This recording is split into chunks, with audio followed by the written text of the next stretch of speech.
two board members joining us via Zoom, Cindy McMahon and Peggy Buchanan. At this time, I would entertain a motion to approve the agenda. So moved. Thank you. Could I get a second? Thank you. And because we are remote, I have to do it by roll call.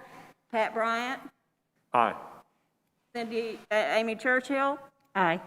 Amanda Simpkins? Aye. Max Queen? Aye. Cindy McMahon?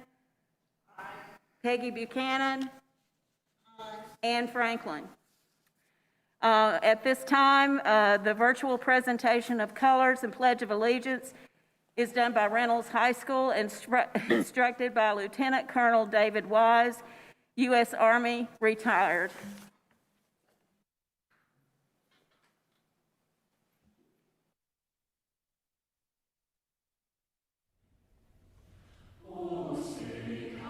Color guard, attention. Gary, colors. Forward, march.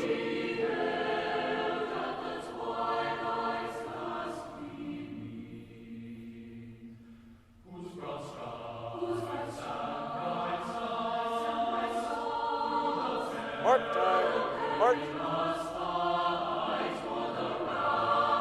Color guard, halt. Present, colors. Please join us in the Pledge of Allegiance. I pledge allegiance to the flag of the United States of America and to the republic for which it stands, one nation, under God, indivisible, with liberty and justice for all. Gary, colors. Right, race. Forward, march.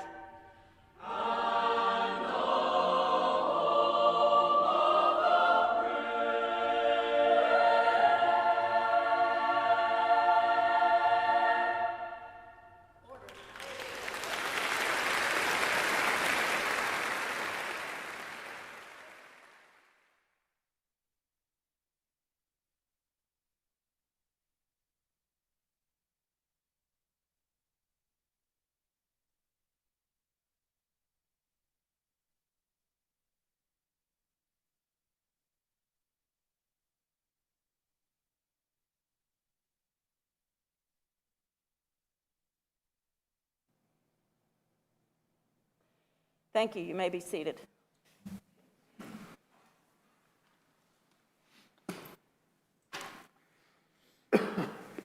Now time for public comment. Yes, ma'am, we do have 6 public comment sign-ups for this evening. We're waiting for them to enter the corridor. I'll be ready momentarily. Thank you.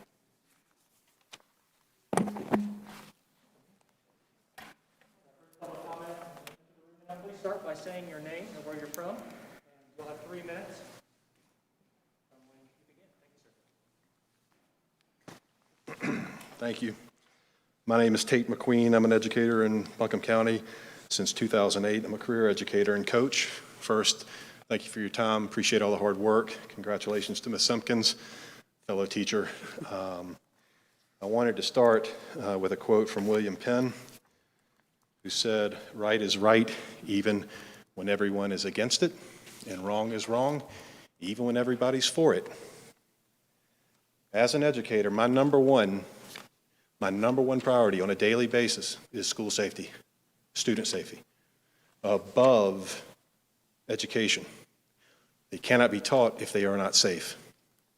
And I'm not going to bore you with war stories from 20 years ago when I was teaching 2.9 miles from the Pentagon in Washington, D.C.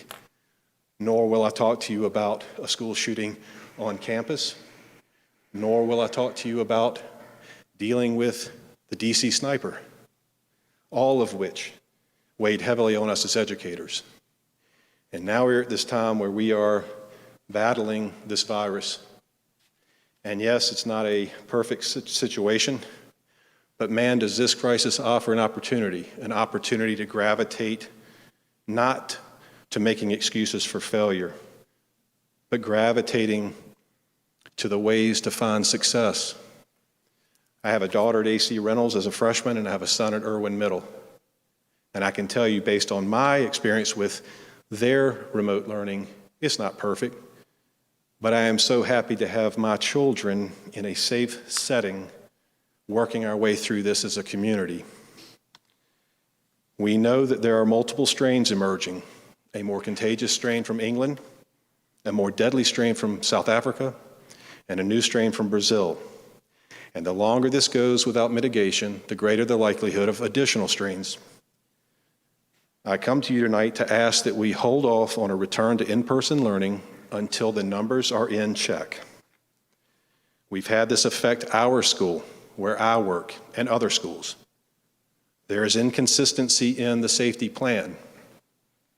And until we can do our part consistently, regardless of our belief structure, wear a mask, keep your distance, and wash your hands, we do not need to put children or staff in harm's way.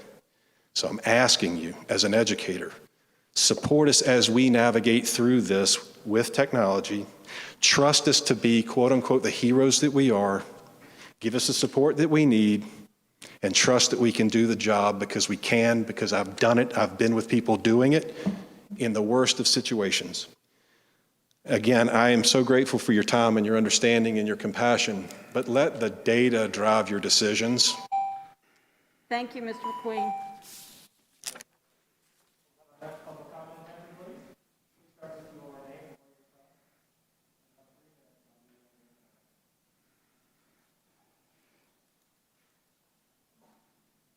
Hello, my name is Cassandra Moreno, and I'm currently a junior at Buncombe County Early College. I would first like to say thank you for allowing me to speak on behalf of my fellow classmates and peers about our education now and in the future. From my understanding, your job as the county school board is to make the best decisions based on what's beneficial for the students, you, and parents. With the plan about going back to school this coming Tuesday, I believe it is not in the best interest for students and parents. COVID-19 has changed our lives in unexpected ways, and we must adapt to this new way of living. Adapting to this pandemic means understanding how there will always be a risk factor with going outside into public areas. I would like to first start off with how COVID has changed. Since January 13th, 635,975 cases have been reported in North Carolina, according to the CDC. In Buncombe County alone, there are 11,348 cases and 213 deaths due to COVID. I would like to ask, is it safe for students to go to school based on these numbers? I believe not. The vaccine is just not being distributed to healthcare workers. With the vaccine being out, not everyone is going to take the vaccine. We must put student safety first. Another reason why we shouldn't go back to school is there is a lot of racial and presidential tension that will make it difficult for students to go back. It is a very hard time politically and racially right now, and we must put these students' health before thinking about sending them to school. Asheville City Schools is talking about sending back the kids at the end of the 9 weeks. And I think you guys should wait off on sending kids back. Also, it is very inconvenient to send kids back this Tuesday because a lot of parents and a lot of students are just not getting situated. A lot of high school kids have to have jobs just to provide because their parents have been out of work for multiple months. It is just very hard as a student, personally speaking on my behalf. It is very hard because providing for myself and hearing other students' stories, it is a very hard time mentally and physically right now. And I believe that you guys should put students' well-being first. Another thing I would like to talk about is I believe we should have mental check-ins with students. They're mentally suffering right now. And I believe that is the most important thing right now that we should prioritize. Thank you so much for your time. Ma'am, could I get your name, please? Did you get it?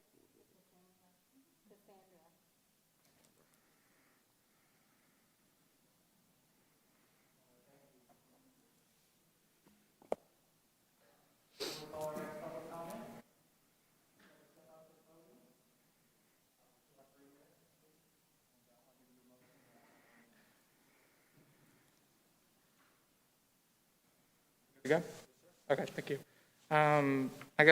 Thank you for your time, elected officials. I really appreciate you being here to hear this. I guess for me, it's very hard for me to put something together. I'm a single parent of 2, supporting 3 families. And it's been very challenging for me financially and supporting my 2 daughters as they're raised in this environment. I would say a lot of my thoughts kind of center around the idea of diplomacy and the definition of diplomacy. Being the skill or activity of managing international relations abroad and the art of dealing with people in a sensitive and effective way.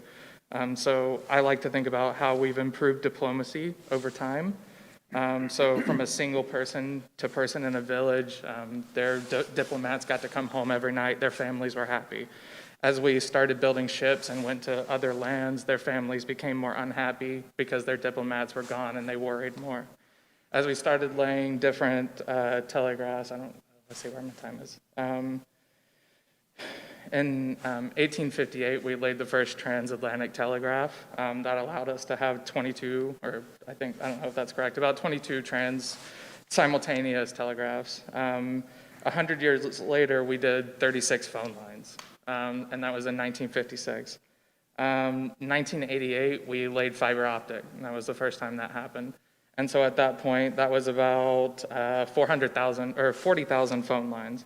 So what I'm saying is, a lot of, in this time, diplomats have been going out to perform diplomacy, and people have been supporting that diplomacy. And at that time, the diplomats had the first chance at sending messages back home to family to say, we're safe. And then the people working on those cables eventually got to send those messages home at a cost. I think as I go further, all of that time, the commonality is that the men and women that built it were out there working on that cable bidirectionally, but the families are always home worried about them. I think in the end, we have to think if the ends will justify the means of this threat that's in our community. I think another commonality is there's always going to be threats, there's always going to be persistent threats and advanced threats. This is an advanced threat and we have to figure out our way to react to it. I think long-term, how we react to it is very thought-provoking. I think in some ways it's poignant to analyze that if we treated the avenue at which we deliver the education currently to our future diplomats in the way that we treat the current threat that we are avoiding, then there's a lot of people like Kevin Mitnick. Aaron Schwartz would probably still be alive. He created Reddit. James Dolan would still be alive. He committed suicide along with Aaron Schwartz. They would still be around. And also Earl Coggins wouldn't have to hack email lists to send me an email to get me to come out. Thank you, sir. Could I get your name? Thank you. I went my whole life to the school system. I would say I was in elementary school with Miss Susan. Thank you, sir. I appreciate your time. Thank you for that.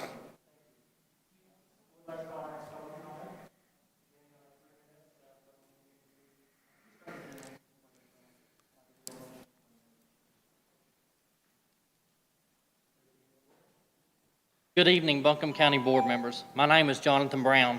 I currently have 2 school-age children in our school system. They, as well as the thousands of other children in our county, are the reason I'm before you tonight. COVID-19 has impacted each of us on some level, including these children. I urge you to change that dynamic tonight as you consider the Return to Learn plan that is on tonight's agenda. COVID-19, what started as a small virus, has now changed everything. Our education system has been no exception.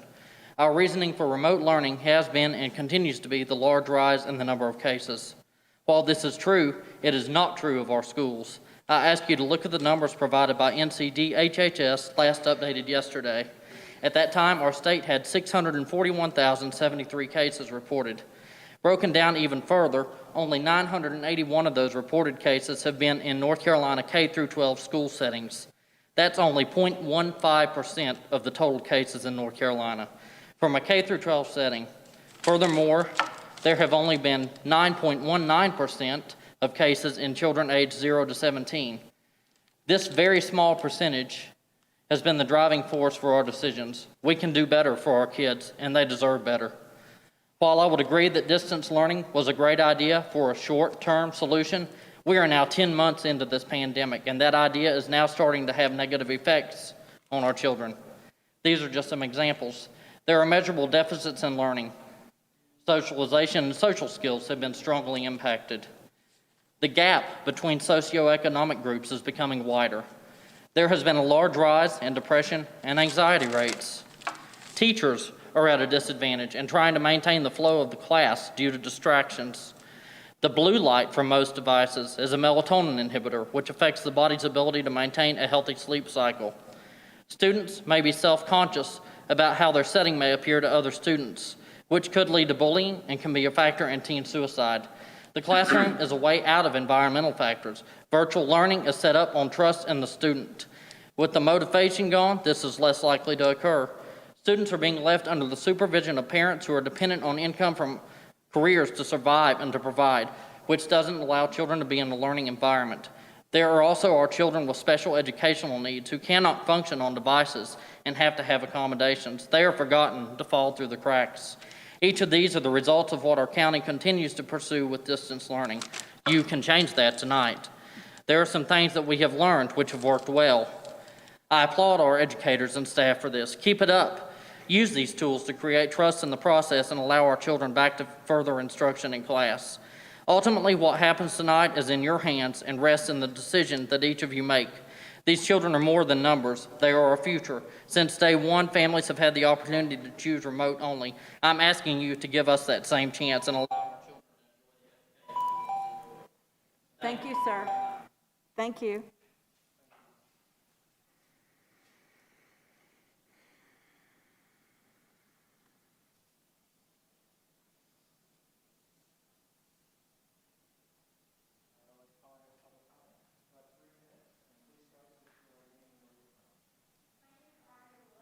I'm a senior and I'm here representing the BC Coalition. Just before the school year began, on August 14th, Buncombe County reported 2,000 COVID-19 cases with significant community spread. Today, that number is up to 11,348, and we know that at least 227 of those cases are linked to our schools. It is not a surprise that Buncombe County is now classified as a red county with critical community spread. From a purely scientific standpoint, it is not the time to reopen our schools. It feels negligible that this is being considered while we have critical community spread. Our school buildings and cafeterias were simply not designed to accommodate social distancing requirements. Having our schools open is important, but so is our health and the safety of our community, students, and staff. A key part of that is not reopening before it is safe enough to do so. Additionally, increased restrictions, no matter how well intended, will not increase student productivity. It will lead to more students feeling like this one who shared the following with us. I feel stressed and depressed and I'm failing my classes. I feel sick when I know I have a Zoom in the morning. Students like this one and myself need grading policy relief and the ability to choose pass-fail. When we are not constantly worried about our grades, GPA, and futures, we can actually focus on our learning and our assignments. We need help as students and we need support. We don't need further restrictions, whether it's our camera being on. While that may temporarily solve the problems of students sleeping in class, it doesn't address why they're doing it to begin with. It was happening before we even went into the pandemic, but now it's even worse. We need to address what the fundamental issues are with our education system and with our classrooms. We need to work with students, staff, and educators to figure out how to make remote learning better for all of us. Thank you. Thank you.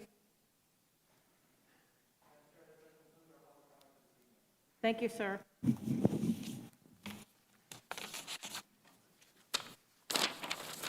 Oh, there were 6. I think the little girl was perhaps going to speak, but didn't speak. At this time, our superintendent's comments. Good afternoon, everyone. I want to begin by making everyone aware that this afternoon's recent work session updated the board on safety and security initiatives within our school buildings and campuses. Since the completion of our security assessment study 1 year ago, improvements have begun that address capital improvements, operational adjustments, professional development training of employees, and most importantly, mental health enhancements. I want to recognize the efforts of Mr. Joe Huff, Mr. Barry Pace, Mr. David Thompson, and Mr. Tim Fearley on not only the presentations that they provided our board this afternoon, but the key roles that they all four play in improving comprehensive aspects of safety and security throughout our school district. As referenced in last month's meeting, we were required by the state to conduct in-person testing sessions for all high school students that were enrolled in certain designated end-of-course and career tech education courses this first semester. I want to recognize and thank not only our staff, but those students and their parents for the patience and understanding to successfully meet those requirements. I am pleased to recognize and report to the board that overall throughout the district, 94% of those eligible high school students participated in the in-person testing sessions. Special kudos to Early College, Owen High School, Nesbitt Discovery, and North Buncombe High School for testing 97% or more of their students. In the COVID environment, that was miraculous. Congratulations to our finance department under the leadership of Ms. Deborah Frisbee for being awarded a Certificate of Excellence for the comprehensive annual finance report. And many of us know that as the CAFR. That was awarded by the National Association of School Business Officials. This award primarily cites not only the accuracy in reporting, but the efforts to make financial information transparent to our public stakeholders. So thank you, Ms. Frisbee, and please pass that on to your team. Later in the agenda, as the board discusses our Return to Learn plan that begins January 19th, I want to once again recognize the important collaboration between the board and our public health experts at the County Department of Health and Human Services. We went into the recent holidays anticipating a continued pattern of increased COVID cases impacting especially our staffing when we returned. However, it's important to base decisions on the most recent local data available, which was exactly what was provided within the past 48 hours to this board.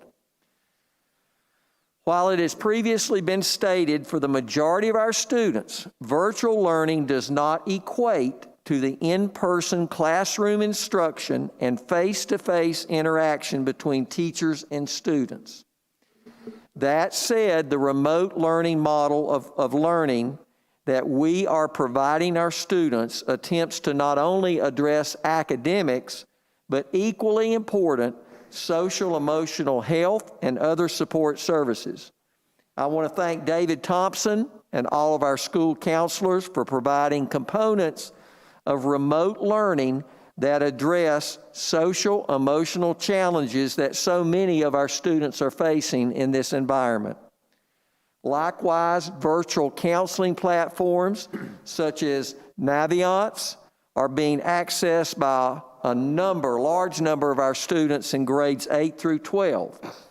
This program offers our students guidance in creating career interest profiles, setting post-secondary goals, writing resumes, and applying for scholarships.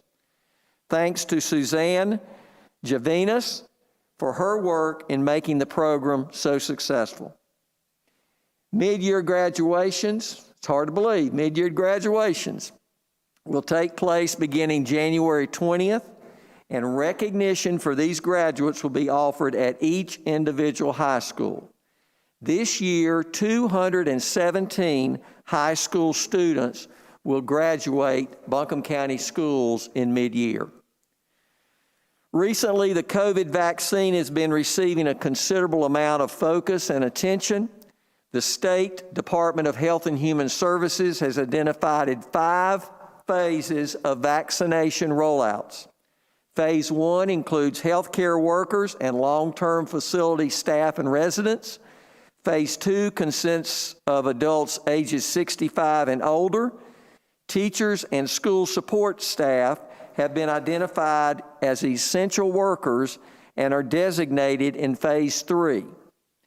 And by the way, this was a recent adjustment that came through the CDC to the state. At this time, it is also our understanding that students ages 16 and older will have the opportunity to take the Pfizer vaccine at some future point in the rollout. When that is, we have no clue. We will work directly with our county health and human services as well as other local approved providers to facilitate vaccinations for our staff. Just note that all of this is subject to change based on revised CDC guidelines at the federal level. And finally, in regard to the recent events in Washington, D.C., on January 6th, both our district-wide curriculum and student support services have combined efforts to provide both staff and students guidance and support to address concerns and issues from both classroom instruction and social emotional health standpoints. Counseling resources are available to both students and staff. That concludes my comments, Madam Chair. Thank you, Dr. Baldwin. At this time, I will recognize, I'll recognize Mike White. I was going to recognize Deborah Frisbee, but I will recognize our resident external auditor.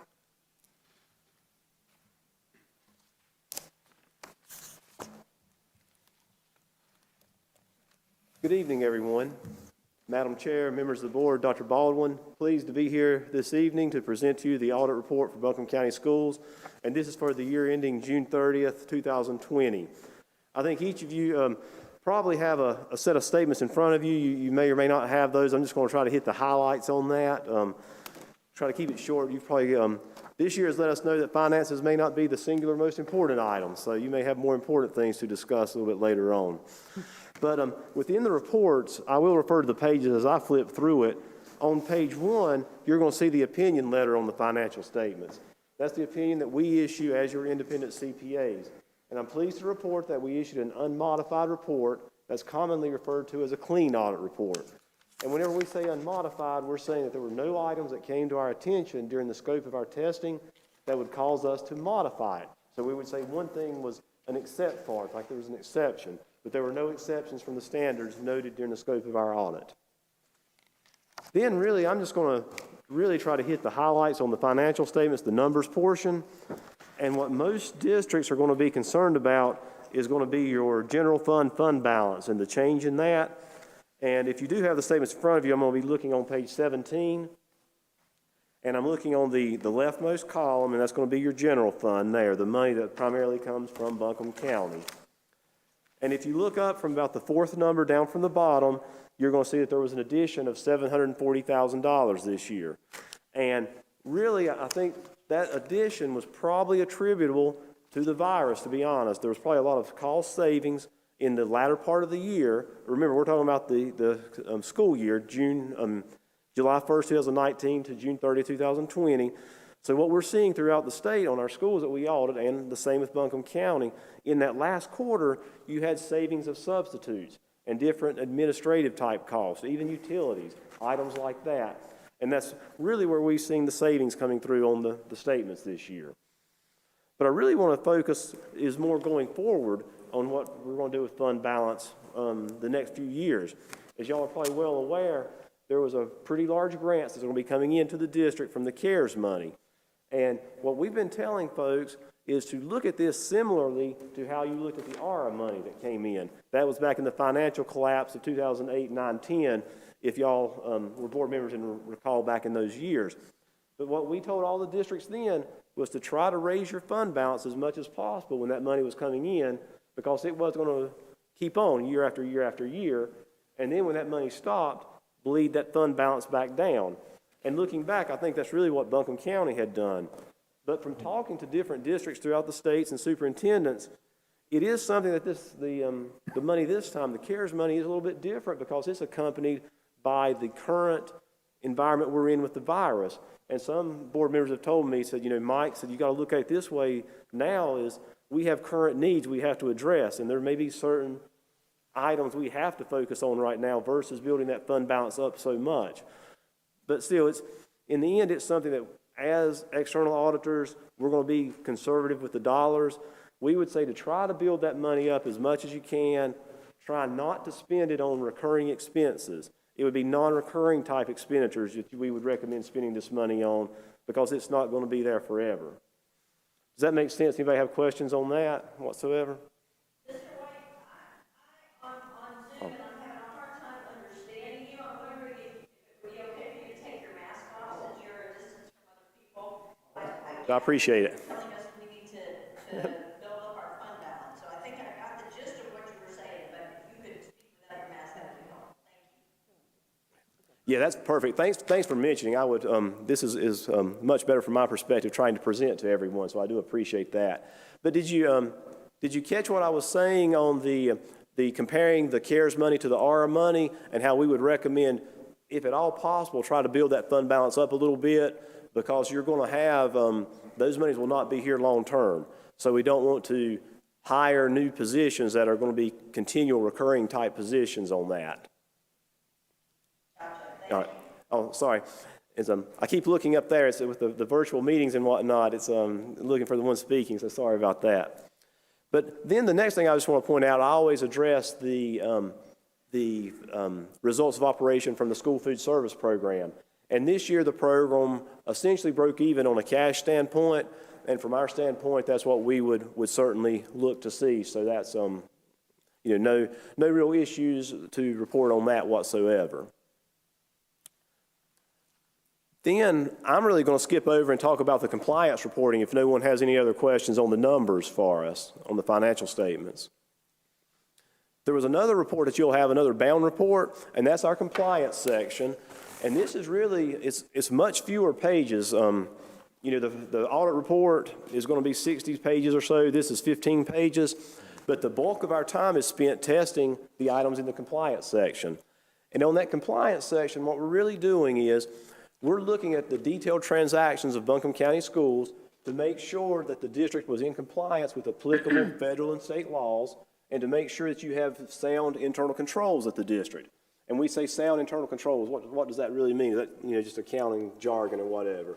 We're really looking to make sure that you have policies and procedures in place that are being implemented. The key is to make sure these policies are being followed that limits the extent of any misappropriation of assets, of any loss of assets, to make sure you've got good controls so any material loss would be prevented within the internal control system. So I'm pleased to report on the 3 reports that we issue on internal controls and compliance that there were unmodified or clean reports on those. Then in addition to that, you would have one single page item that each of you have, and this is a management letter that we issue on the results of our audit.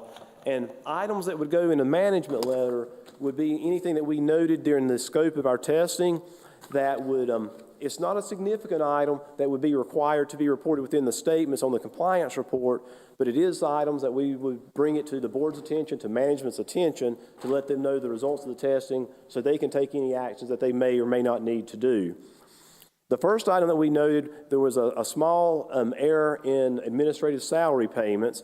And really what happened on this, the total amount of the salary paid was correct, but there was a little bit too much paid out of state funds versus local funds because you're limited on how much you can pay out of one pot of money. And in the end, after we notified management of this mistake, management made the corrected journal entry and corrected that item, and management checked all other administrators to make sure that issue wasn't reported on any other items. Then at one of the individual schools, and we test a sample of the schools. We go out to the schools, not every school, but we test a different sample each year. On one of the schools, we noted an instance where a check was paid in January of 2020 for an invoice dated back to 2017. And in the end, the district has policies and procedures that require the timely payment of those items. For whatever reason, this one slipped through the cracks, and this is something, again, we mentioned this to management, and I think management has already emphasized the importance of timely processing of payments to the vendors. I think everyone here knows it's common sense. You're going to have much less chance of errors if you're getting these bills paid in a timely manner. And that's what we recommend. But again, this was relatively small dollars on that transaction. There's one thing I want to mention before I conclude, but does anyone have any questions whatsoever? But we all know we're here spread out in the meeting. We've got our masks on.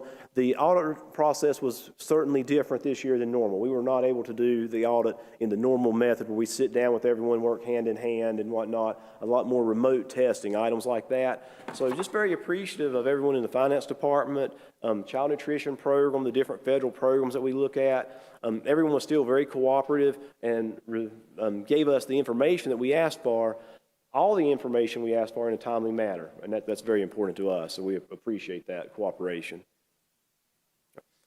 And I'll thank you. If you have any questions later on, feel free to get in contact. Thanks. Our finance department certainly does make us proud.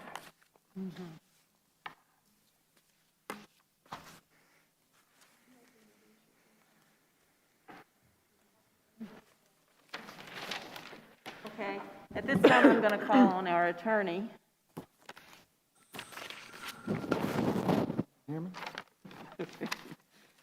Thank you, Madam Chair, and I appreciate very much the point of privilege, personal privilege, just quickly.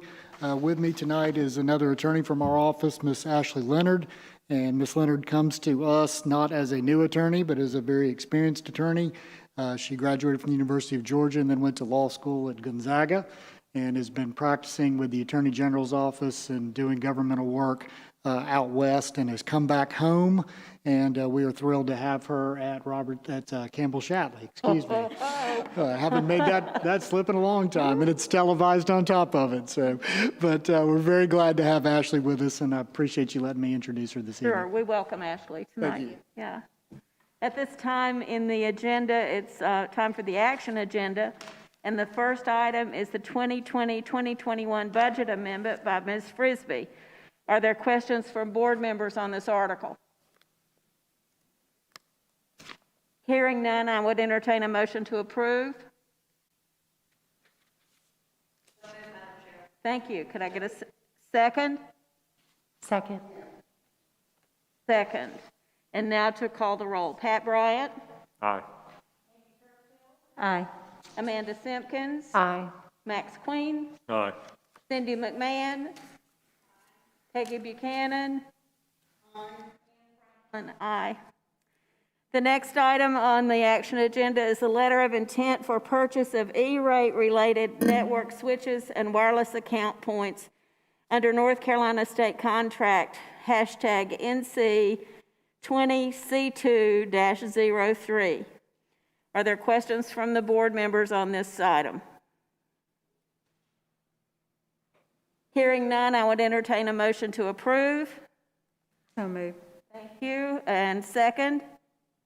Second, Madam Chair. Thank you. All those in favor? Pat Bryant? Aye. Amy Churchill? Aye. Amanda Simpkins? Aye. Max Queen? Aye. Cindy McMahon?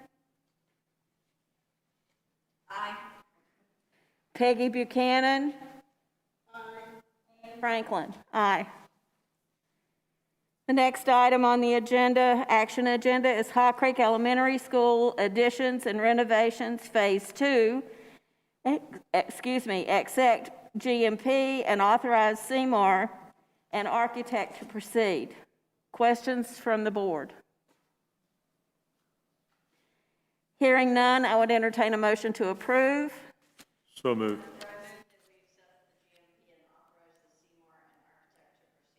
Thank you. Could I get a second, Mr. Queen? Second. All those in favor? Pat Bryant? Aye. Amy Churchill? Aye. Amanda Simpkins? Aye. Max Queen? Aye. Cindy McMahon? Peggy Buchanan? Ann Franklin? Aye. Next item, Haw Creek Elementary School additions and renovations, Phase 2, procurement of classroom and administrative furnishings. Are there questions for the board, from the board? Hearing none, I would entertain a motion to approve. Thank you. Could I get a second? Second. Thank you. I'm going to take Buchanan. On roll call, Pat Bryant, Aye. Amy Churchill, Aye. Amanda Simpkins, Aye. Max Queen, Aye. Cindy McMahon, Peggy Buchanan. Aye. Next item, Hawk Creek Elementary School additions and renovations, Phase 2, procurement of media center furnishings. Questions for Mr. Fearley? I would entertain a motion to approve. Yes, thank you, Cindy, Ms. McMahon. Could I get a second? I'll second. And roll call. Pat Bryant, Aye.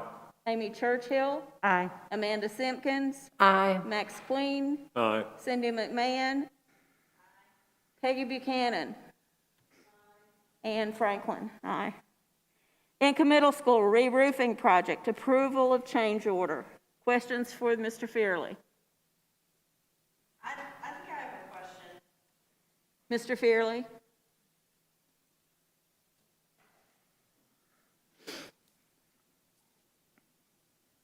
Okay, Ms. McMahon?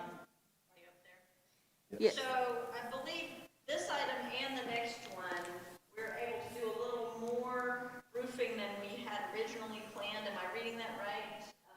Because we came in under budget and we're still using the funds from the county. Can you just explain why this is all okay? Well, typically in a re-roofing project, we encounter kind of found conditions under the roof that are unexpected. And in both these cases, we were fortunate that we didn't. We hold back a pretty good size contingency so that we can address those issues that typically occur. And because they really didn't, we have those contingency funds remaining in our budget, and therefore we've asked the contractor to provide a proposal to kind of go the next step in these multi-phase roofing projects. So maybe this is a question for Max. It's okay for us to do it this way with Article 39? This was presented back to the committee regarding Article 39 money and expenditures, was it not? Could you repeat that? Sure. Cindy's question was, is it permissible to use this? And as I recall, there was a discussion about this in our committee, and it was approved by the committee. Is that correct? There was. This year was unusual because we had a couple of very late roof failures that hit us between when we submitted our request for funding and when the committee met. And so I asked the School Capital Fund Commission if they would, we weren't asking for any additional money, but if they would give us flexibility to move funds between roofing projects and some flexibility on the scope so that, you know, we could maximize our projects and address those unknown costs that occurred because of those very late roof issues that we had. And Cindy, the Capital Fund Commission, we did take this up, and it was discussed in the meeting. I believe it was in a November meeting, and it was approved. Right. As I recall, it was approved unanimously among the group. That's correct. That answers my question. Thank you. You're welcome. Any other questions from the board? Okay, then I would entertain a motion to approve. So moved. Thank you. Second? Second. Thank you. Let's vote. Pat Bryant, Aye. Amy Churchill, Aye. Amanda Simpkins, Aye. Max Queen, Aye. Cindy McMahon, Peggy Buchanan, Ann Franklin. Aye. Next item. Avery's Creek Elementary School re-roofing project, approval of change order. This is also Mr. Fearley. Are there questions from the board? Hearing none, I would entertain a motion to approve. So moved. Thank you. Second? Second. Roll call. Pat Bryant, Aye. Amy Churchill, Aye. Amanda Simpkins, Aye. Max Queen, Aye. Cindy McMahon, Peggy Buchanan, Anne Franklin, aye. Next item, approval of DPI Facilities Needs Survey. This is also Mr. Fairlead. Are there questions from the board? Hearing none, I would entertain a motion to approve. So moved. Thank you. Second? Second. Thank you. Roll call. Pat Bryant? Aye. Amy Churchill? Aye. Amanda Simpkins? Aye. Max Queen? Aye. Cindy McMahon? Peggy Buchanan? Franklin? Aye. Next item on the agenda is the consideration for schools return to learn. This is the superintendent. Are there questions from board members about this return to learn?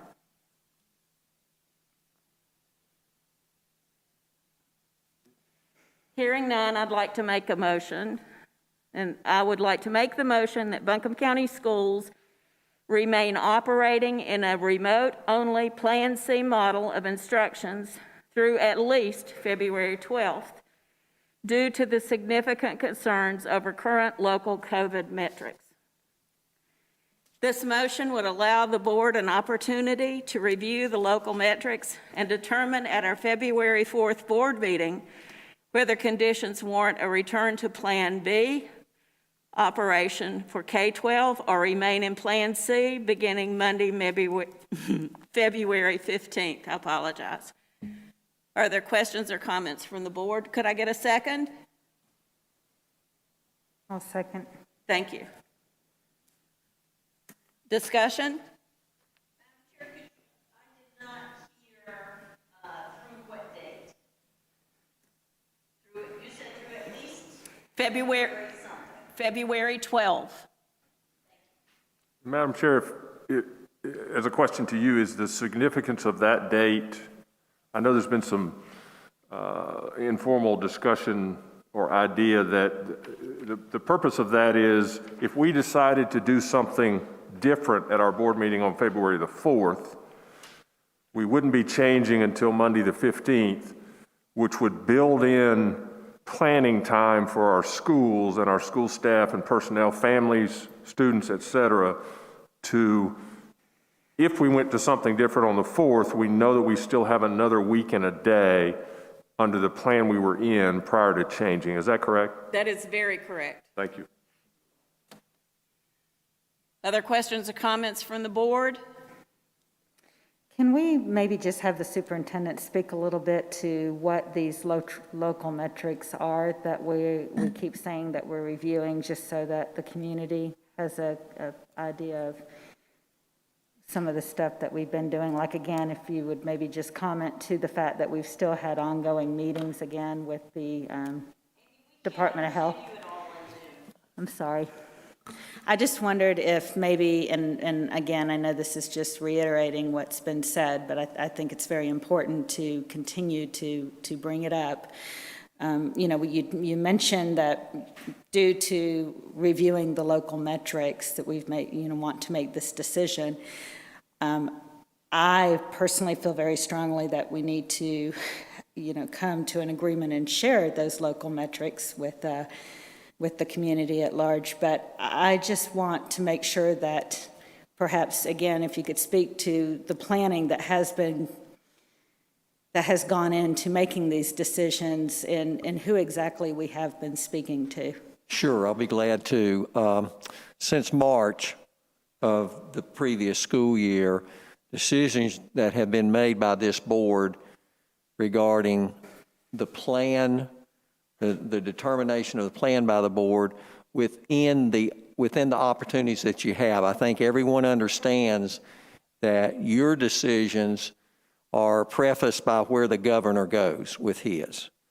But then you have opportunities to pursue a plan of operations that is more restrictive than what the statewide decision by the governor. I think we need to preface everything by saying that.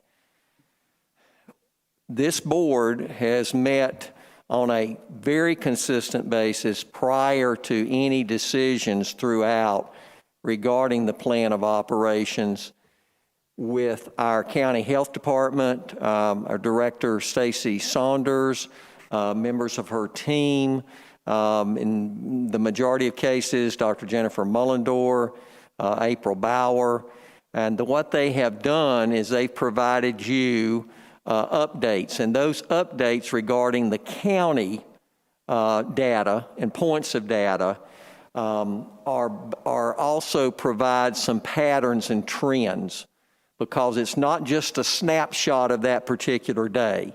It's averages over a period of time. The board's also been or had an opportunity to ask questions, to essentially ask our public health experts what they see in their crystal ball in terms of what's ahead. And again, that's been done on a very consistent basis. So decisions that have been made in these board sessions, whether they be the regular monthly meetings or whether they be special called meetings, they have always been, again, prior to those decisions, there has been that connection and communication directly with our local public health experts. So they're based upon the data piece. I think all of our parents, public stakeholders, you have an opportunity to see quite a bit of that information because they're on dashboards. The state has actually developed a county map. Now, that's not specific to schools, but that is for the entire county, and those are based upon 9 COVID-related data points.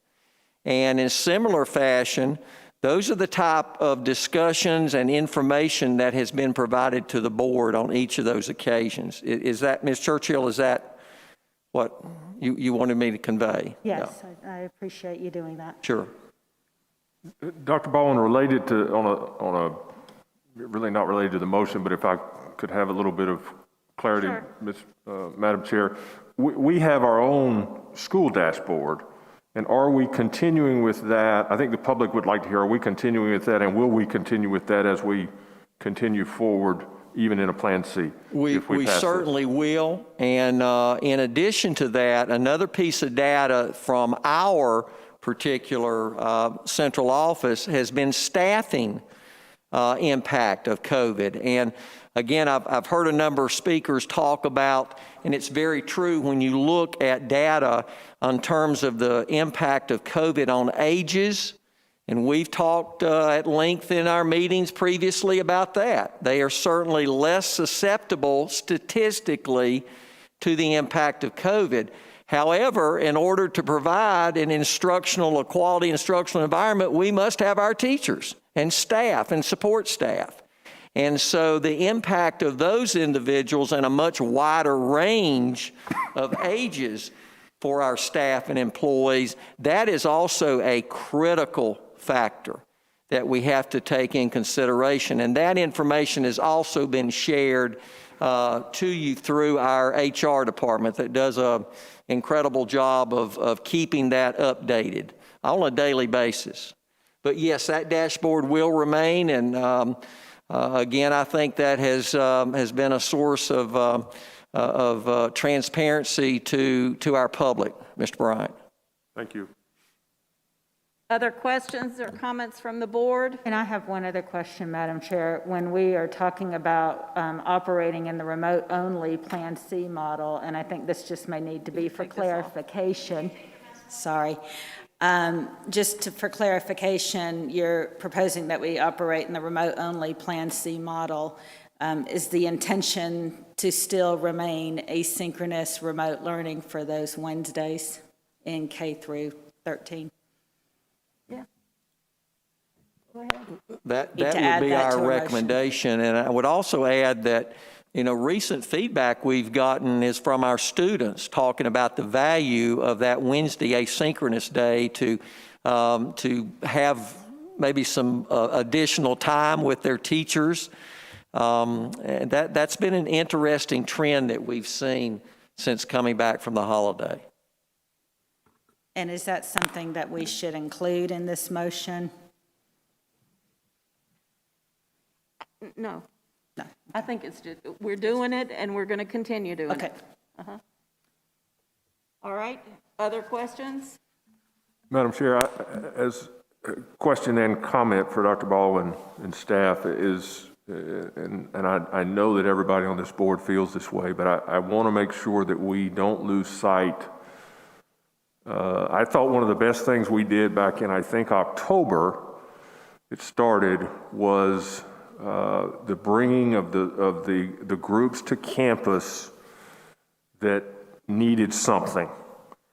And it covered a whole lot of gamut and area, depending on whether it was elementary school or high school or middle school, et cetera. And I just hope, I know we are, but could you speak to that for the public, that we as a school system want to continue, it may not be that particular thing, but continuing to be as creative and forward-thinking as we can for those special need groups. Everything from, it just runs a gamut, including our Spanish immersion programs, at-risk students, the whole gamut. If you could just touch on that for the public, I would appreciate it. I'll be glad to. And you may recall, as we began this school year, that was something that we requested, to be able to, in a totally remote environment, to be able to provide some additional support to our vulnerable, what we determine our vulnerable populations of students are. And I think that effort has been quite successful. I believe the board heard from Mr. Earwood at maybe 2 board meetings previously that talked about the number of students we've been able to serve. That outreach since returning, Mr. Bryant, has been somewhat delayed because we needed to complete the testing piece of all students that were required by the state. But I strongly appreciate the board giving the superintendent and our leadership team and our schools the opportunity to reach out, because, again, we understand, as I said in my comments, the remote learning model, and although we believe under this environment we are providing a quality remote instructional model to our students, it does not equate to the face-to-face instruction and that teacher-student relationship for our students. I mean, I believe as a superintendent, that's just the reality. That said, we have a number of students that need, again, as within certain categories, they need that additional assistance that simply the remote learning just cannot provide them. So that is important, and we continue to urge the board to allow us to extend that opportunity to those students. Thank you. Sure, I have a follow-up question to that. I have heard from principals in the Reynolds district that transportation has been an issue on Wednesdays with being able to bring in some of those kids who need it most. And I'm just wondering where we are with having both the funding and enough bus drivers to be able to provide that transportation on Wednesdays. Now that we're in a fully remote situation, does that provide a little more flexibility on Wednesdays for busing? I believe it would. Again, I applaud the board from since March of last year. We have paid special attention to keeping our bus drivers whole. We've literally brought them in the buildings, assigned them additional tasks to keep their pay whole, and to make them available, especially on those outreach opportunities with our populations of students in various areas of the county that we need to provide that transportation.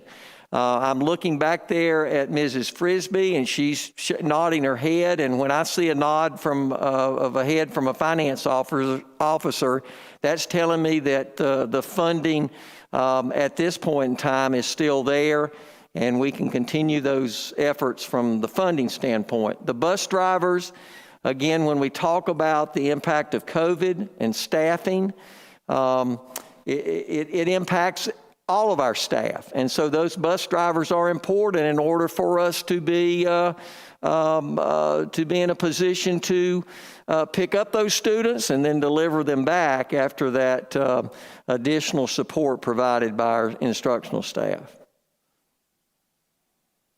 Other questions from the board? If I could follow up on that with Ms. Frisbee, it would seem that the auditor just, what we're talking about now, that he talked about fund balance being spent in a way that's not recurring, these types of things would certainly fit that. Am I correct in thinking that? Would fit non-recurring types of expenses, these providing additional support to bring folks in on Wednesdays or whenever it is. It wouldn't be something that once we're out of COVID that we would be continuing to do. These would be one-time expenses that would not be recurring, I think. And just to tag on to what the auditor was saying. Yeah, as long as it's non-recurring, that would be an appropriate expense for the fund balance in local. Thank you. Thank you. Mr. Huff, did you want to add anything? I just want to make myself available, Dr. Baldwin, and I would just say that David Roney is monitoring, just like the teachers, based on availability with COVID and everything, and right now we're fine. In the bus situation.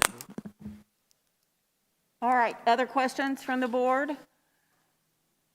Hearing none, we have a motion to approve and a second. Now it's time for roll call. Pat Bryant? Aye. Amy Churchill? Aye. Amanda Simpkins? Aye. Max Queen? Aye. Cindy McMahon? Cindy McMahon? Sorry, I was muted. Aye. Peggy Buchanan? Aye. Anne Franklin? Aye. Motion carries.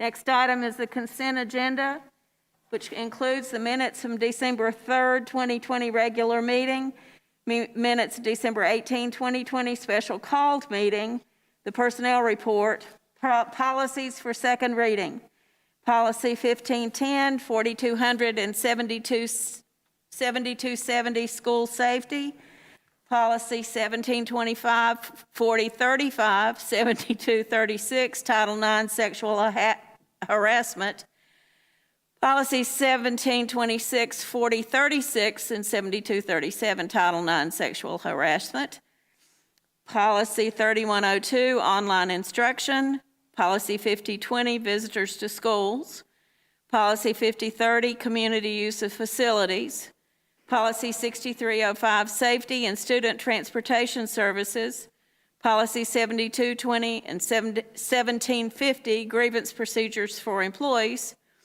policy 7240, drug-free and alcohol-free workplace, policy 7310, 4040, staff-student relations, and policy 7900, resignations. I need a motion to approve consent agenda. So moved. Thank you. Second? Second. Thank you. Let's have a roll call. Pat Bryant? Aye. Amy Churchill? Aye. Amanda Simpkins? Aye. Max Queen? Aye. Cindy McMahon? Aye. Peggy Buchanan? Aye. Anne Franklin? Aye. Our next meeting will be held February the 4th, 2021, with a work session update and closed sessions beginning at 4 in the Bowcatcher Room, and open session beginning at 5:30 p.m. in the Minitorium, 175 Bingham Road, Asheville, North Carolina. I'd entertain a motion to adjourn. So moved, Madam Chair. Thank you. Could I get a second? Second. Thank you. Roll call. Pat Bryant? Aye. Amy Churchill? Aye. Amanda Simpkins? Aye. Max Queen? Aye. Cindy McMahon? Aye. Peggy Buchanan? Aye. Anne Franklin? Aye. This meeting is adjourned.